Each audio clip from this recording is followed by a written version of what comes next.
Assalamualaikum warahmatullahi wabarakatuh. Waalaikumsalam.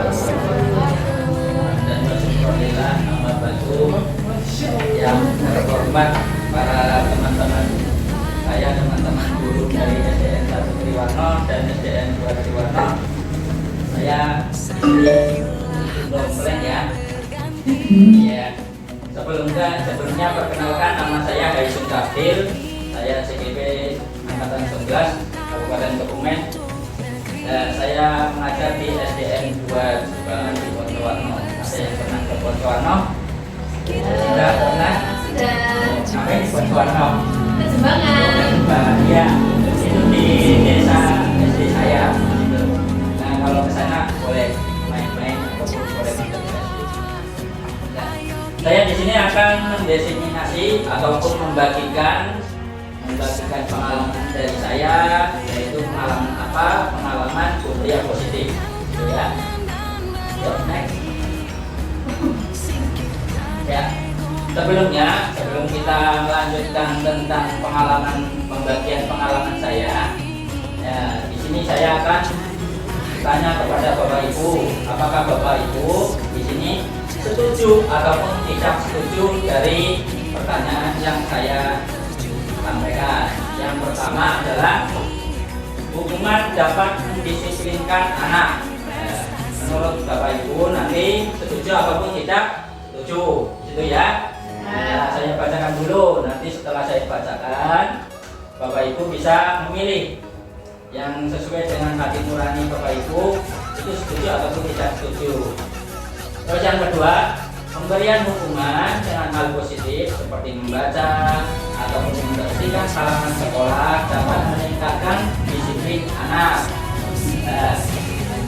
Tadi yang pertama itu tentang hukum dapat mendisiplinkan anak. Jadi biasanya kalau anak itu dihukum, kalau zaman dulu itu saya teringat, kalau nggak mau belajar sama ayah saya itu biasanya diseblok. Nah, itu cerita saya ya. Dan zaman dulu itu seperti itu biasanya, kalau nggak mau belajar ataupun sering main, nah itu biasanya sama ayah saya dihukum. Biasanya suruh membersihkan toilet malah gitu. Selanjutnya yang kedua adalah pertanyaan pemberian hukuman dengan hal positif seperti membaca ataupun membersihkan halaman sekolah dapat meningkatkan disiplin anak. Nah itu nanti Bapak Ibu kira-kira setuju apa enggak tentang pemberian hukuman dengan hal positif seperti membaca. Nah, contohnya kalau anak yang berangkatnya sekolahnya telat, biasanya suruh ke perpus dulu, jangan masuk pelajaran dulu, suruh ke perpus. Kadang suruh membaca buku. Setelah membaca buku biasanya suruh mencatat apa yang dibaca. Kadang ada yang seperti itu. Nah, terus selanjutnya adalah memberi penghargaan dapat meningkatkan motivasi belajar anak. Anak yang diberi penghargaan, ceritanya kalau yang berhasil ataupun bisa menjawab pertanyaan itu dikasih penghargaan, itu bisa meningkatkan motivasi belajar ataupun tidak. Nanti Bapak Ibu bisa menjawabnya, itu ya. Oke. Ya. Bapak Ibu bisa menjawab? Sudah paham ya dari pertanyaan pemantik yang Bapak sampaikan? Nah, yang pertama adalah hukuman dapat mendisiplinkan anak. Ya, kalau menurut Bu Sinta tadi apa? Hukuman dapat mendisiplinkan anak setuju apa tidak? Tidak, Mak. Oh tidak. Ya. Ada yang menjawab selain tidak setuju? Oh. Ya, berarti setuju semua ya. Terus selanjutnya pemberian hukuman dengan hal positif seperti membaca, membersihkan halaman sekolah dapat meningkatkan disiplin anak. Itu setuju apa tidak? Boleh setuju? Setuju. Oh ya, setuju. Nah, ini biasanya dilakukan nggak, Bu Leli? Iya. Sudah dilakukan. Ya, nomor 3, memberi penghargaan dapat meningkatkan motivasi belajar anak. Ini memberikan penghargaan ataupun yang sering disampaikan reward gitu ya. Nah, ini kira-kira setuju apa tidak? Setuju. Oh ya, setuju, semuanya setuju. Nah, nanti kita membahas Betul apa tidak yang Bapak Ibu tadi sampaikan? Betul apa tidak? Nanti di belakang ya, biar saya tidak menjawab duluan ataupun biar Bapak Ibu nanti bisa menyimak dan bisa menyimpulkan ke depannya. Yo. Selanjutnya, next. Nah, budaya positif. Apa itu budaya positif? Budaya positif merupakan perwujudan dari nilai-nilai ataupun keyakinan universal yang diterapkan di sekolah. Jadi budaya positif itu budaya yang baik yang diwujudkan dari nilai-nilai keyakinan universal yang besar itu, universal yang banyak itu diwujudkan di sekolah. Nah, itu akan menjadikan budaya itu budaya positif. Nah, apa itu keyakinan universal? Keyakinan universal itu banyak sekali. Di situ diantaranya adalah nilai-nilai. Nah, nilai-nilai universal apa aja? Yang pertama adalah keadilan. Jadi ada nilai keadilan antara anak yang satu dengan anak yang lain itu berbeda. Jadi harus adil. Adil itu tidak sama rata, nggak apa-apa. Yang penting itu sesuai dengan porsinya. Anak sesuai dengan porsi anaknya. Selanjutnya adalah nilai tanggung jawab. Nilai tanggung jawab itu biasanya itu kalau anak melakukan sesuatu itu harus ada tanggung jawabnya. Gitu. Selanjutnya adalah nilai kejujuran. Nilai kejujuran ini penting sekali karena di zaman sekarang ini yang dikembangkan dalam pemerintah adalah kejujuran di hati kita. Nah, selanjutnya adalah bersyukur. Bersyukur itu sangat penting sekali karena apa? Semakin bersyukur nikmatnya akan ditambah, begitu ya. Selanjutnya adalah lurus hati biar ceritanya satu tujuan, luruskan hati, bersihkan hati, gitu. Prinsip kita ataupun prinsip murid itu untuk membudayakan budaya yang positif itu harus mempunyai prinsip antara sendiri-sendiri. Nah, nanti kita akan bahas di belakang. Selanjutnya integritas, kasih sayang, rajin, komitmen, percaya diri, dan kesabaran. Nah, dari ini banyak sekali nilai-nilai universal yang diharapkan di sekolah itu diterapkan. Diterapkannya gimana? Diterapkannya tidak harus semuanya, memilih yang kira-kiranya cocok diterapkan di sekolah kita. Itu hal positif apa? Nah, nanti bisa dipilih dan diterapkan. Nah, selanjutnya selama seseorang merasakan tekanan dari lingkungan, maka proses pembelajaran akan sulit terjadi. Nah, ini biasanya zaman dulu ini kadang saya seperti ini, desakan untuk belajar. Akan tetapi katanya sampai sekarang banyak orang yang berhasil karena tekanan. Seperti itu. Yo, baik. Baik, silakan. Nah, dalam 1 jam ke depan kita akan membahas tentang 6 materi ini. Ya, itu nanti kita akan membahas yang pertama adalah disiplin positif dan nilai-nilai kebajikan universal. Yang tadi nilai-nilai universal itu banyak, nanti kita bahas. Selanjutnya adalah teori motivasi. Teori motivasi, hukuman dan penghargaan, restitusi. Ini ada 3 item: hukuman dan penghargaan, restitusi dan motivasi. Selanjutnya kita nanti akan membahas tentang keyakinan kelas.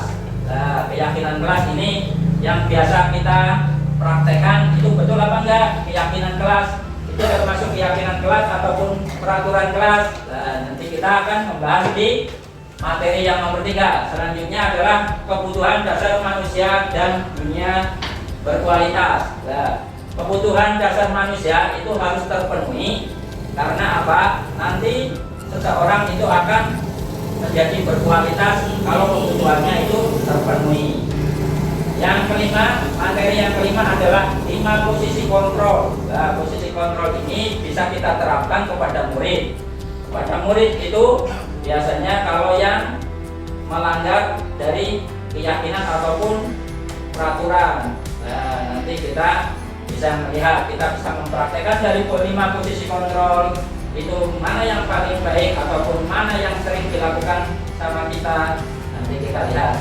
Selanjutnya adalah restitusi, segitiga restitusi. Dari segitiga restitusi itu adalah kita bisa menyelesaikan masalah pada murid bagi yang melanggar keyakinan ataupun yang melanggar peraturan. Nah, biasanya ini segitiga restitusi adalah menyelesaikan masalah tanpa masalah. Nah, seperti itu hukumnya. Seperti itu. Yo, selanjutnya next. Nah, yang pertama kita akan membahas tentang disiplin positif dan nilai-nilai kebajikan universal. Nah, disiplin positif. Nah, selanjutnya perubahan paradigma. Sebelum kita melanjutkan disiplin positif, saya ingin mempraktekkan tentang apa ya, ini ceritanya ya, gambaran tentang seseorang. Nah, tentang cerita yang pertama ada dua orang, yang pertama A dan B ya, ataupun bisa nanti kalian praktekkan dengan teman kalian, dengan kanan kiri kalian. Yang pertama, sobeklah secari kertas. Nah, ya nanti akan saya sampaikan ataupun saya praktekkan kepada Bapak Ibu. Nah, nanti di situ secari kertas itu terus digenggam. Setelah digenggam, terus diletakkan di tangan, digenggam ya. Setelah digenggam, nanti orang yang sebelahnya itu suruh merayu supaya tangan itu bisa dilepas dan bisa mengambil kertas. Kira-kira dari kelihatan di sini sulit enggak? Sulit ya? Nah, kelihatannya juga sulit. Biasanya kalau orang itu dirayu tetap aja nggak mau. Apalagi kalau yang digenggam itu yang berharga. Contohnya kayak emas, kayak uang yang banyak. Nah, kalau digenggam, kalau dikasihkan ke orang lain itu eman-eman. Apa yang akan terjadi di sini? Yang akan terjadi itu adalah sulit untuk merayu ataupun membuka tangan yang menggenggamnya. Itu yang terjadi. Karena apa? Karena rayuan itu tidak mampu untuk membuat tangan itu membuka sesuatu yang berharga. Nah, kenapa itu tidak mampu? Karena itu bukan dari kesadaran orang yang menggenggam. Kalau orang yang menggenggam itu dengan kesadaran diri mau melepaskan dari dirinya sendiri, itu masih akan dikasihkan. Tapi kalau itu enggak mau dirayu, mau menyuap, apa saja, pasti itu tidak akan terbuka. Yo, next. Nah, selanjutnya, apakah makna disiplin? Di sini kita akan membahas ya. Dalam budaya kita, makna kata disiplin merupakan sesuatu yang dilaksanakan seseorang pada orang lain untuk mendapatkan kepatuhan. Nah, budaya positif itu adalah sesuatu yang dilakukan orang lain untuk mendapatkan kepatuhan. Ceritanya biar orang itu patuh, orang itu sesuai dengan peraturan kita, sesuai dengan keyakinan, sesuai dengan kesepakatan kelas. Ini contohnya. Kita nunggu ada dulu ya.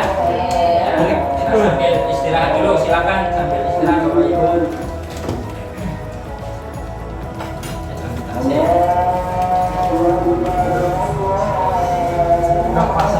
Iya silakan. Ya.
Dompet ada apa sih?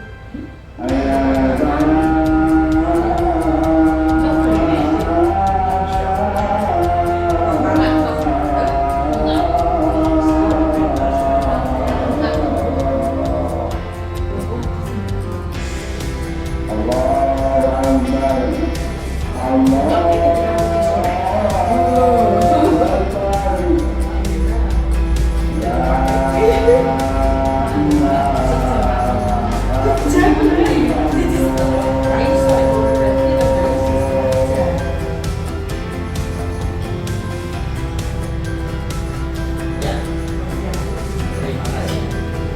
Ya, lanjut.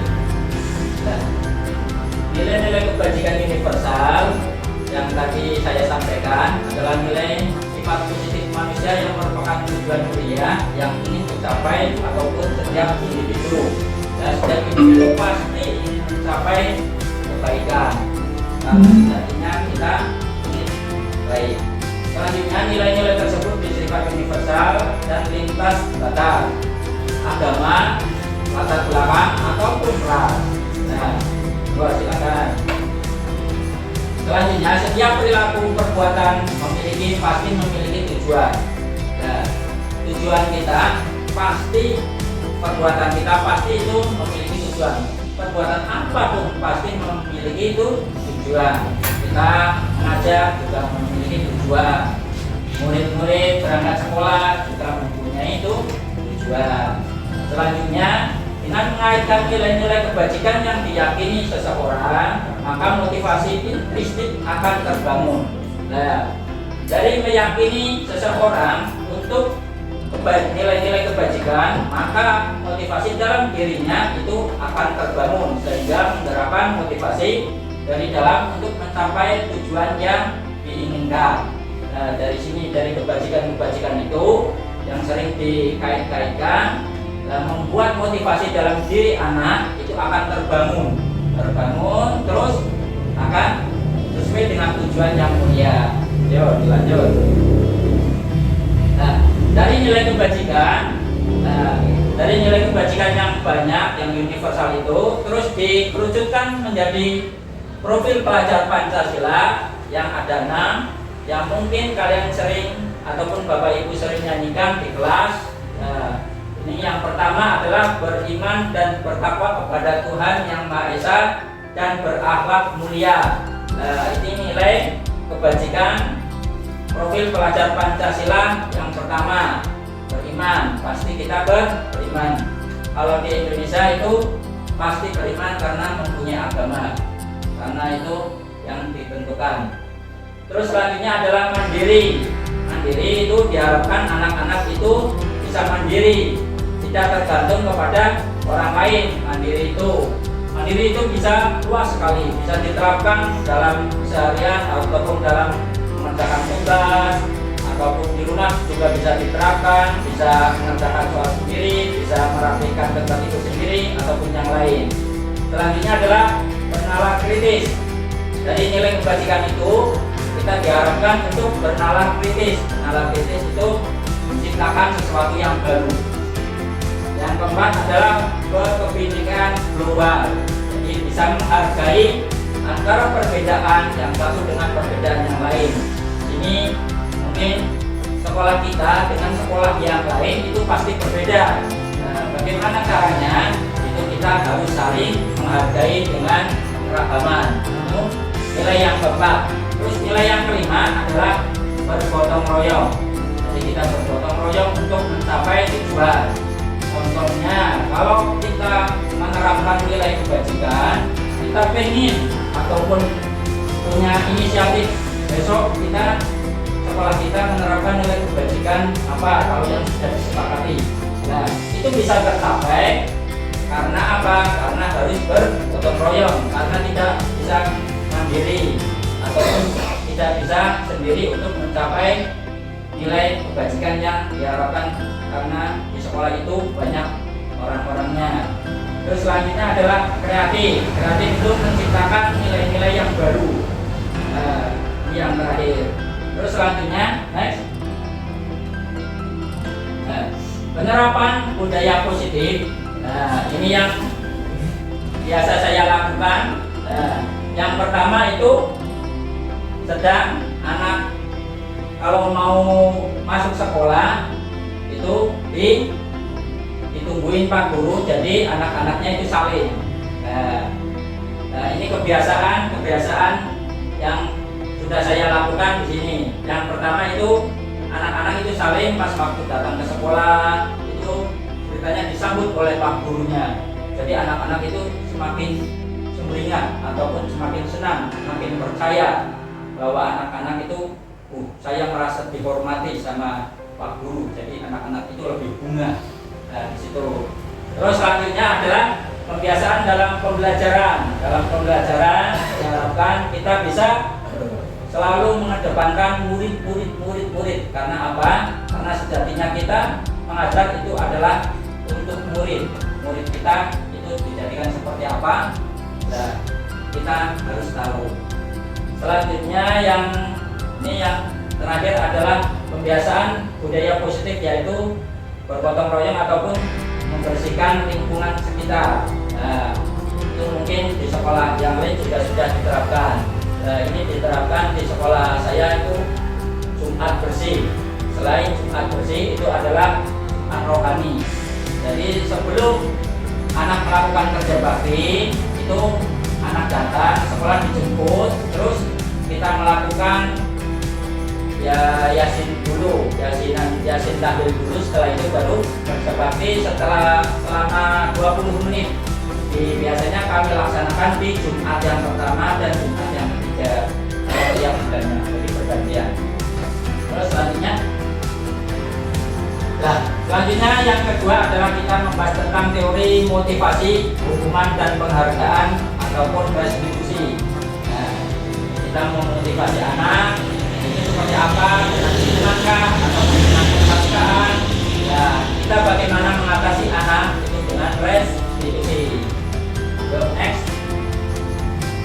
Nah, teori motivasi perilaku manusia.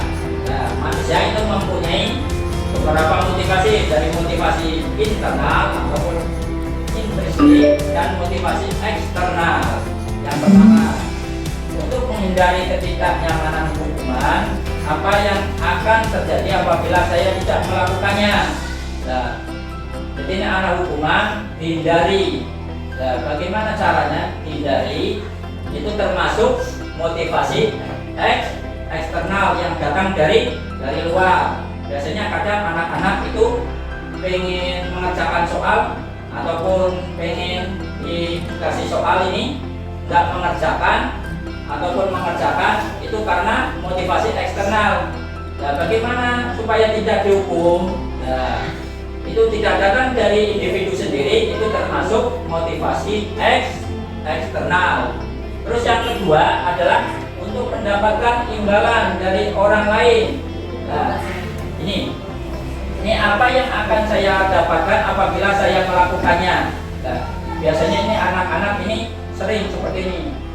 Pak, Nek, bisa jawab artinya apa? Nah, mungkin seperti ini banyak anak-anak. Pak, terus kalau sudah diperintah mendapatkan apa? Nah, ini dari motivasi yang tadi ini termasuk adalah motivasi eksternal. Ini murid sering biasanya seperti ini. Nah, bagaimana kita nanti akan menerapkannya motivasi eksternal menjadi motivasi internal. Selanjutnya yang ketiga adalah untuk menghargai diri sendiri. Saya akan menjadi orang yang seperti apa bila saya melakukannya. Nah, ini sudah motivasi internal yang datang dari diri sendiri. Ini yang paling bagus banget. Karena apa? Tanpa ada eksternal, ini kalau sudah mempunyai internal sudah bisa jalan sendiri. Tanpa ada pantauan, tanpa ada CCTV dari luar. Ya, biasanya kan dulu juga CCTV ya, lihat anak seperti apa. Ada anak yang nakal, biasanya langsung mendatangi. Nah, kalau murid-murid sudah mempunyai motivasi internal, maka murid itu akan sadar sendiri melakukan hal sesuatu apa yang dilakukan itu saya tahu, saya bisa untuk mempertanggungjawabkannya. So, next. Nah, nih kemarin kita habis belasan merdeka. Ini salamnya ya, salam dari Ki Hajar Dewantara. Ki Hajar Dewantara mengharapkan yang pertama adalah merdeka itu artinya tidak hanya terlepas dari perintah. Merdeka tidak hanya terlepas dari perintah. Biasanya kan kita kalau nggak ada perintah ataupun nggak ada guru di sekolah, nggak ada guru, nggak ada perintah, saya rasa bebas. Murid-murid biasanya seperti itu, jam kosong. Biasanya seperti itu, kadang murid-murid malah senang. Itu anggapnya murid kadang merdeka juga. Akan tetapi merdeka bukan itu. Merdeka sejatinya adalah menurut Ki Hajar Dewantara adalah yang cakap buat memerintah diri sendiri. Merdeka itu tanpa ada ceritanya perintah dari orang lain sudah mengerjakan ataupun diri sendiri bisa memerintahkan pada diri sendiri. Contohnya, jika anak di sini sudah mempunyai motivasi yang tadi internal, maka murid itu akan sadar pada diri sendiri tanpa ada perintah dari guru. Kalau jam kosong, walaupun jam kosong itu murid akan sinau. Kalau ada guru ya saya sinau. Itu kadang seperti itu. Ini yang diterapkan adalah murid merdeka seperti itu. Yuk, next, lanjut. Dihukum oleh penghargaan. Tadi tentang motivasi, sekarang tentang hukuman. Yuk. Bahwa penghargaan berlaku sama dengan hukuman, kadang seperti itu. Dalam arti meminta ataupun membujuk seseorang melakukan sesuatu untuk memenuhi suatu tujuan tertentu dari orang yang meminta. Dorongan itu eksternal, akan ada faktor ketergantungan. Jadi biasanya kalau memberikan penghargaan ataupun hukuman, biasanya itu ada ketergantungan. Nekratiweni ataupun nggak dikasih hukuman, biasanya anak itu akan melanggar. Seperti itu mungkin banyak ya di sekolah-sekolah kita ada yang seperti ini. Bagaimana kita menyikapinya? Nanti kita akan membahas ataupun bisa mempraktekkan di lain waktu. Selanjutnya adalah pengaruh jangka pendek dan jangka panjang. Jangka pendek berbuat jika ada penghargaan. Jika ada penghargaan, biasanya anak-anak itu akan berbuat. Kalau dikasih nilai bagus, dikasih uang, ini di rumah juga seperti ini. Kadang anak-anak kalau diperintah dikasih uang mau, tapi kalau nggak dikasih uang nggak mau. Ini seperti ini kadang. Terus jangka panjangnya itu seperti apa? Tidak sadar tindakan baik yang dilakukan. Jadi anak-anak kalau terbiasa kita ngasih penghargaan atau hukuman, orang sinau dihukum, mereka dihukum, akhirnya sinau. Kadang seperti itu. Nah kalau sudah besar, itu tidak tahu itu hal yang baik dan itu hal yang buruk. Karena apa? Anak-anak biasanya pedomannya sama hukuman dan penghargaan. Itu dari pengaruh jangka pendek dan jangka panjang. Sedangkan penghargaan, menghukum ataupun sistem ranking, biasanya kalau sekarang di kurikulum merdeka sudah tidak ada ranking. Kenapa? Karena setiap anak itu mempunyai potensi sendiri-sendiri. Antara anak yang satu dengan anak yang lain itu mempunyai potensi sendiri-sendiri dan tidak bisa disamakan. Tidak mempunyai ranking. Artinya penghargaan mengurangi ketepatan. Penghargaan membuat seseorang melakukan kesalahan. Nah, kadang-kadang itu kalau orang melakukan penghargaan terus-menerus itu bisa membuat orang ataupun murid itu melakukan kesalahan. Yuk, next. Nanti setelah ini selesai kita sholat berjamaah ya. Yuk, selanjutnya adalah penghargaan tidak efektif. Penghargaan itu tidak efektif apabila melakukan jika ada penghargaan.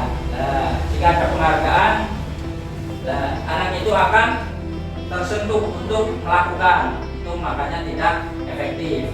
Selanjutnya adalah penghargaan merusak hubungan. Timbul rasa iri pada orang yang tidak mendapatkan penghargaan. Kadang-kadang ini kita juga sering melakukan penghargaan kepada anak. Jika anak yang pintar kasih tepuk tangan, ayo disanjung-sanjung, dapat hadiah. Lah sedangkan kalau yang kita bisa menjawab kadang kan, wah pahit, oleh penghargaan poin lah, wah. Kadang seperti itu. Anak-anak juga kan punya rasa cemburu kepada gurunya karena penghargaan itu. Jadi kalau kita ngasih penghargaan itu sewajarnya saja dan tidak berlebihan. Terus penghargaan menurunkan kualitas. Orang yang dibayar untuk sebuah proyek akan berhenti berkembang jika tidak dibayar. Nah, ini juga seperti kalau yang sudah bekerja ini kelihatan jelas. Kalau tidak dibayar, ya tidak bekerja. Nah, ini kata-kata seperti ini ataupun penghargaan seperti ini ditulis juga biasanya sering tertanam. Ini orang diwai penghargaan untuk mau guru ke nenggar soal di biji murah enggak, oh berarti rakyat Arab. Nah kalau di biji, oh ini tidak Arab. Nah, seperti itu kadang seperti itu. Penghargaan menurunkan kualitas, jadi kualitasnya itu menurun. Selanjutnya adalah penghargaan mematikan kreativitas. Nah, ini dari penghargaan yang keterlaluan ataupun yang sering melakukan penghargaan itu kreativitas menurun jika tidak ada penghargaan. Ini yang seperti yang di atas. Itu kalau tidak ada penghargaan itu kualitasnya anak itu akan menurun. Penghargaan menurunkan motivasi intrinsik, betul. Karena motivasi intrinsik itu datang dari diri sendiri, sedangkan penghargaan itu adalah datangnya dari motivasi eksternal. Jadi membuat motivasi intrinsiknya itu menurun kalau sering ada penghargaan. Itu, yuk selanjutnya. Yuk next, bisa. Nah, selanjutnya adalah mungkin ini adalah soal-soal pemantik yang sering kita lakukan di sekolah. Dan nanti saya akan bertanya ataupun Bapak Ibu silakan diskusi dari pertanyaan pemantik yang saya sampaikan. Ya, nanti saya kasih waktu 10 menit, nanti dijawab di sini ya. Nah, bagaimana cara mengerjakannya? Yang pertama adalah contoh. Mencatat 100 kali di dalam buku kalimat. Saya tidak akan terlambat lagi. Ditulis 100. Biasanya kadang ada yang menghukum seperti itu. Kadang ada yang menggambar apa itu. Nah, karena terlambat sekolah. Nah, ini dulu zaman saya ini juga ada seperti ini. Nah, ini termasuk hukuman ataupun konsekuensi. Nah, nanti Bapak Ibu bisa menjawab di sini ya. Terus selanjutnya adalah lari mengelilingi lapangan basket 2 kali karena terlambat hadir di sekolah. Nah, biasanya kalau anak terlambat di sekolah, ini guru olahraga kadang seperti ini. Lari mengelilingi lapangan basket karena terlambat sekolah ataupun guru-guru yang lain. Dulu juga saya pernah seperti ini. Nah, karena terlambat sekolah, saya suruh push up 3 kali ataupun 5 kali. Biasanya ini termasuk hukuman atau konsekuensi, nanti Bapak Ibu bisa memilih. Nah, selanjutnya adalah murid diminta untuk push up. Nah, ini hampir sama dengan yang di atas, cuma yang di bawah itu push up 15 kali karena tidak menggunakan masker ke sekolah. Nah, ini termasuk hukuman ataupun konsekuensi, nanti Bapak Ibu bisa memilih ataupun menurut pendapatnya Bapak Ibu itu apa hukuman atau konsekuensi. Selanjutnya adalah membersihkan tumpahan air di meja tulis karena tersenggol pada saat belajar. Nah, kalau murid-murid itu membawa air minum, nah, kadang itu tertumpah di meja tulisnya, itu tersenggol. Nah, itu bagaimana sikapnya? Nah, itu dibersihkan tumpahan air di meja tulis karena tersenggol pada saat belajar. Itu termasuk hukuman ataupun konsekuensi, nanti Bapak Ibu bisa menjawab ya di sini ya. Ini dari 1, 2, 3, 4, 5, 6. Nah, ini nanti Bapak Ibu bisa menjawab. Saya kasih kertas ya. Kasih kertas, nanti Bapak Ibu bisa mengerjakan di kertas, nanti kita bahas bareng-bareng. Siap ya? Siap. Ya. Nah, ini.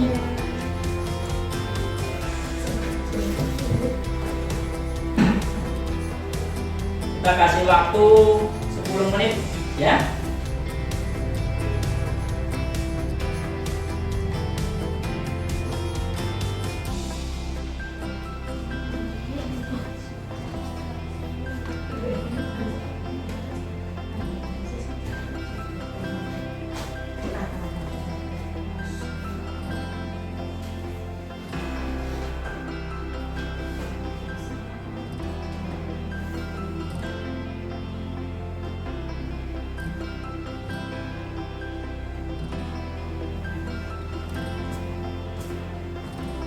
Ada yang bingung nggak, Bapak Ibu? Belum. Nggak ada yang bingung ya dari pertanyaan pemantik ini ya? Belum, Pak. Oh ya, silakan dibacakan. Oke. Sambil diminum nggak Bapak Ibu Oke. airnya? Ataupun mau sholat gantian nggak apa-apa. Ataupun nanti jamaah nggak apa-apa. Ya, Anda silakan. Santai saja.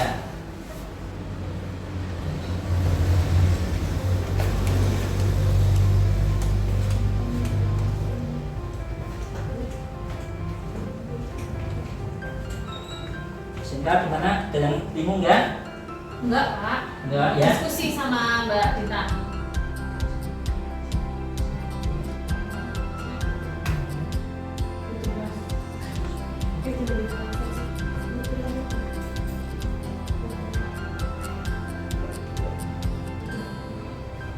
Skripsinya yang lama.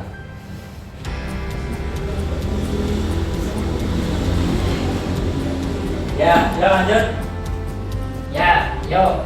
Tadi Bu Sinta udah? Sudah. Oke, yuk. Kita nomor 1 mencatat 100 kali di dalam buku sekolah, di dalam buku Alina. Saya tidak akan terlambat lagi karena terlambat sekolah. Ini betul ataupun hukuman ataupun konsekuensi menurut Bu Sinta itu apa? Hukuman. Ya. Terus selanjutnya ya kita dari Bu Sinta dulu semuanya tadi mengerjakan ya? Iya. Oh iya. Terus yang nomor 2 apa Bu Sinta? Hukuman juga, Pak. Oke. Hukuman ya. Terus yang nomor 3? Hukuman. Hukuman juga. Hukuman terus ya Bu Sinta. Iya, saya sih. Oh bisa. Terus yang nomor 4 Konsekuensi. konsekuensi. Ada konsekuensinya ya. Nomor 5 Konsekuensi. konsekuensi. Nomor 6 Hukuman. hukuman. Oh ya, mungkin Bapak Ibu juga sudah menjawab. Nah, kita akan lihat jawabannya. Yo, next.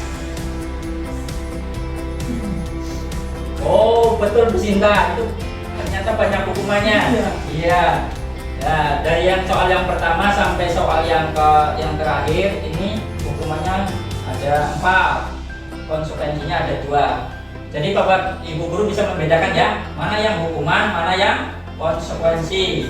Nah, ini yang terpenting di sini bisa membedakan. Yuk, next. Selanjutnya adalah perbedaan hukuman dan konsekuensi. Dari pertanyaan tadi, mungkin Bapak Ibu juga sudah paham. Hukuman itu seperti apa, nah, konsekuensinya itu juga seperti apa.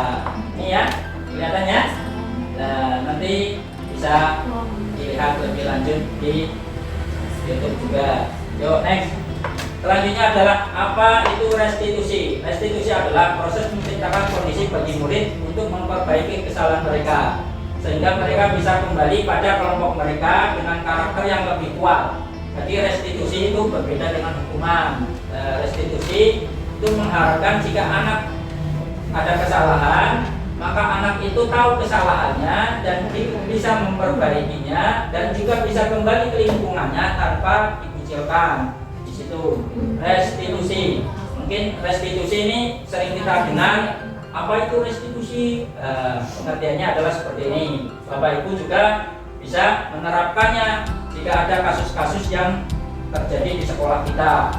Bagaimana anak itu melanggar peraturan, kita menyelesaikan menggunakan restitusi supaya anak bisa kembali kontrol kepada kelompok mereka dengan karakter yang lebih kuat. Ini yang sulit kita terapkan, tapi mudah-mudahan ke depan bisa kita terapkan. Yuk, selanjutnya. Nah, ini 9 ciri-ciri restitusi dari nomor 1 sampai nomor 9 yang sering kita sampaikan. Nah, ciri-ciri restitusinya ini seperti ini. Bukan untuk menebus kesalahan, namun untuk belajar dari kesalahan. Nah, berbeda dengan hukuman. Restitusi ini adalah belajar dari kesalahan, ataupun dari kita juga bisa menerapkan pada diri kita. Kita belajar dari kesalahan kita. Nah, itu namanya restitusi. Selanjutnya next itu ada 9. Nah, ini juga sama. Selanjutnya kita akan membahas tentang yang ketiga adalah keyakinan kelas. Keyakinan kelas itu seperti apa? Kita akan membahasnya. Yuk next. Yuk next. Nah, keyakinan kelas. Mengapa tidak peraturan saja? Mengapa harus keyakinan kelas? Nah, ini kadang kalau yang baru juga saya juga kadang bingung. Kok ada keyakinan, ada peraturan? Apa sih bedanya? Nah, nanti kita membahasnya. Peraturan itu seperti apa? Keyakinan kelas itu pun juga seperti apa? Mengapa kita memiliki peraturan harus menggunakan helm? Bila mengendarai kendaraan roda 2, ini termasuk keyakinan ataupun peraturan? Menurut Bapak Ibu, Bu Leli? Yang nomor 1? Kalau kita peraturan. Terus selanjutnya, kalau menurut Bu Leli yang nomor 2 itu apa? Ya, menggunakan masker. Peraturan juga. Terus yang nomor 3? Pada saat mengikuti pelatihan. Oh, peraturan. Jadi ini semuanya peraturan. Nanti kita membahas ini betulkah peraturan ataupun keyakinan. Nanti kita membahasnya. Yuk selanjutnya next. Nah, bagaimana cara membentuk keyakinan kelas? Yang pertama adalah lebih abstrak daripada peraturan. Lebih luas lagi, lebih abstrak, lebih lebih menyentuh lagi daripada peraturan. Terus selanjutnya yang kedua adalah sedikit tapi lebih bermakna. Jadi kalau peraturan biasanya yang ditempel-tempel di dinding kelas itu peraturan banyak banget dari 1 sampai 10 itu bisa kita singkat dengan keyakinan kelas. Selanjutnya adalah berupa pernyataan universal. 4 kesepakatan, yang 5 sesuai dengan kondisi, yang keempat dibuat dalam bentuk positif. Yuk next. Nah, ini yang tadi menjawab peraturan. Terus selanjutnya adalah keyakinan kelas. Nah, mungkin bisa dilihat ya Bapak Ibu. Nah, kira-kira yang pertama jawabannya apa? Bu Sinta? Itu tanggung jawab sih Pak. Oh, dari tanggung jawab ya. Jadi mengembalikan buku ya. Terus yang kedua? Menghormati atau menghargai. Menghormati. Ya. Terus yang ketiga? Komitmen. Oh, iya, berarti apa komitmen. Terus selanjutnya yang keempat? Menghargai. Menghargai juga. Terus yang kelima? Kesehatan. Kira-kira betul ya, kesehatan ya. Terus yang keenam?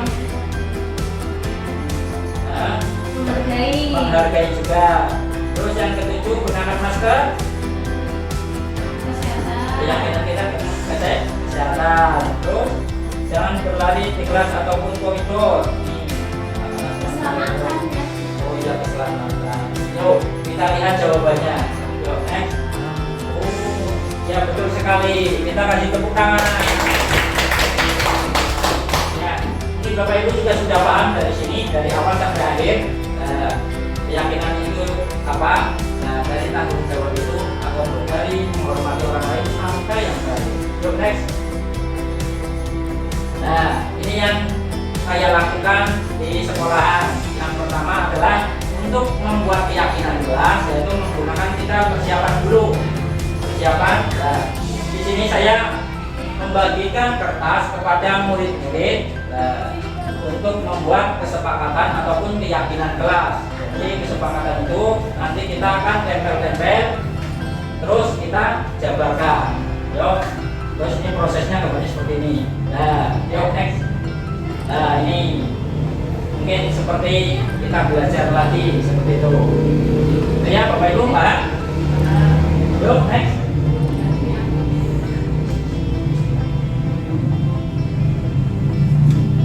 Ya, selanjutnya adalah kebutuhan. Ya, kebutuhan dasar manusia. Nah, ini kebutuhan dasar manusia banyak sekali ya. Nah, dari penguasaan, kebebasan, kesenangan, kasih sayang, dan rasa diterima. Ini kira-kira kebutuhan manusia. Ini dari 4 ini ataupun dari 5 yang terakhir itu bertahan hidup. Kita sudah terpenuhi semuanya kebutuhannya ya? Ya. Alhamdulillah, mudah-mudahan Bapak Ibu juga sudah terpenuhi. Karena apa? Karena kebutuhan manusia dasar yang ini akan menerapkan ke perilaku kita. Jika kurang dalam penguasaan, kurang kebebasan, itu akan membuat perilaku yang berbeda. Nah, yuk next. Nah, ini kebutuhan tadi, penjabaran bertahan hidup, kasih sayang. Nah, bisa Bapak Ibu melihat. Nah, mungkin Bapak Ibu baca ya, bisa kelihatan dari situ. Nah, paham ya? Yuk next. Nah, yang kelima adalah posisi kontrol. Dari posisi kontrol ini, selanjutnya adalah nanti kita akan membahas apa itu posisi kontrol, apa posisi kontrol. Yuk next. Nah, posisi kontrol yang pertama adalah penghukum, membuat orang merasa bersalah, teman, pemantau ataupun manajer. Jadi kalau ada kasus, nah, kita bisa yang pertama adalah memposisikan sebagai penghukum. Nah, kalau penghukum itu baik apa enggak? Nah, tapi itu bisa kelihatan. Terus yang kedua adalah sebagai orang, membuat orang merasa bersalah. Maksudnya di situ adalah seharusnya kecewa. Nah, dan ini orangnya ini rasa memelas kepada murid, supaya murid itu rasanya memelas, saya harus berubah, memelaslah Pak Guru. Nah, terus yang ketiga adalah teman, pemantau, dan manajer. Dari kelima ini, yang terakhir inilah yang menurut semuanya, menurut kita semuanya ini yang paling baik. Karena apa? Sebagai manajer itu mempunyai kontrol dari keempat. Nah, keempat ini digabungkan menjadi satu, yaitu adalah kontrol manager. Itu adalah POA, planning, organizing, actuating, dan selanjutnya. Terus next. Nah, segitiga restitusi. Segitiga restitusi next. Nah, mungkin sering kita lihat. Yuk, next lagi. Nah, dari segitiga ini kita bisa melihat ataupun bisa mendeteksi, bisa menyelesaikan permasalahan murid tanpa harus menyinggung perasaannya ataupun murid itu merasa beritanya terkucilkan. Jika ada murid yang salah, kita yang pertama adalah tindakan kita adalah menstabilkan identitas. Kamu bukan satu-satunya yang pernah melakukan ini. Terus yang kedua adalah validasi kebutuhan dari manusia itu yang kurang yang mana. Nanti kita bisa melihat di situ. Terus dengan apa? Dengan pengantinnya adalah seperti itu. Selanjutnya adalah menanyakan keyakinan.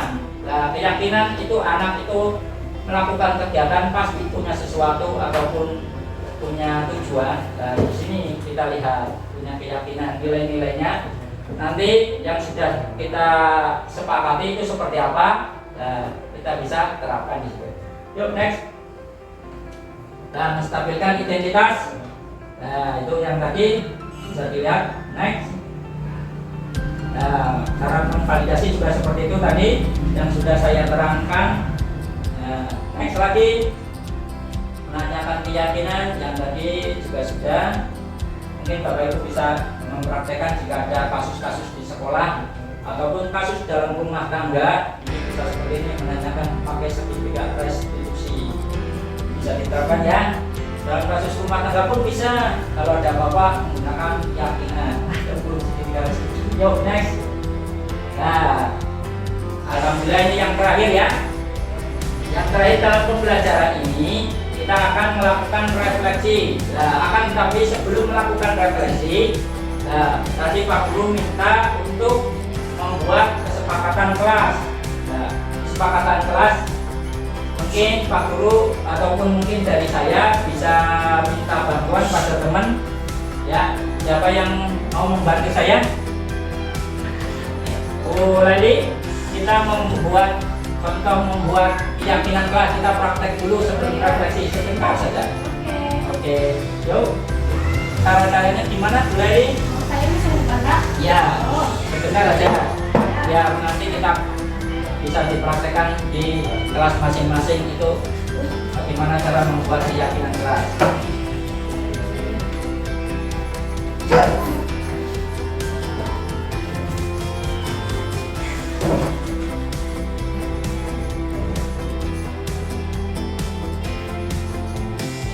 Bapak Ibu Guru, mari kita mensimulasikan cara membuat keyakinan kelas. Nah, tentunya besok kita akan membuat keyakinan kelas di kelas kita masing-masing.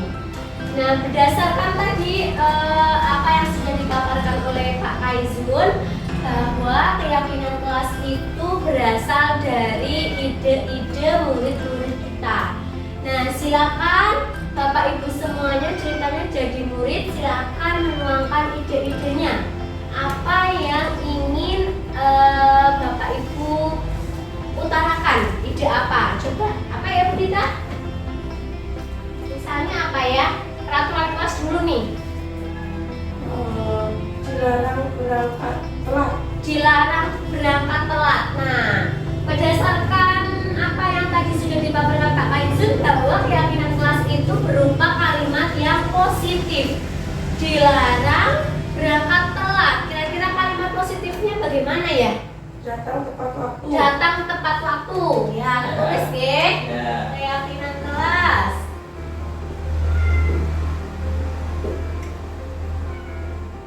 Datang tepat waktu.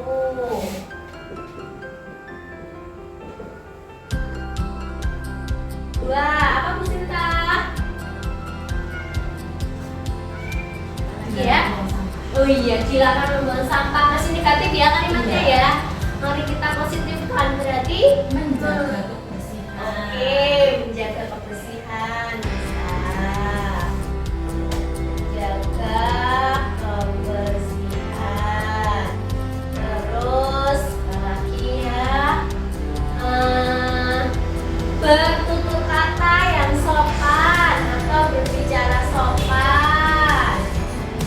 Berbicara sopan. Kemudian ada apa lagi ya? Saling apa ya? Saling Menghargai. Oh iya, bisa saling menghargai. Saling menghargai. Satu lagi deh biar lima. Saya bertanggung jawab ya, bertanggung jawab pada apa? Bertanggung jawab aja.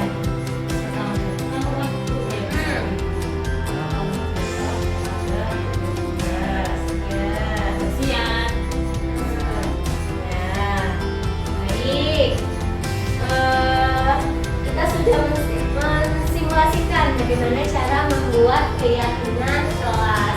Yang paling penting Bapak Ibu, bahwa dalam pembuatan keyakinan kelas kita melibatkan semua warga yang ada di kelas. Nah, kita harus menuntun mereka bagaimana ide-ide yang mereka punya, gagasan-gagasan yang mereka punya itu dapat tertuang di dalam keyakinan kelas, sehingga para warga atau murid-murid kita yang ada di kelas bisa dengan sadar tanpa adanya paksaan untuk melaksanakan keyakinan kelas yang sudah disepakati bersama.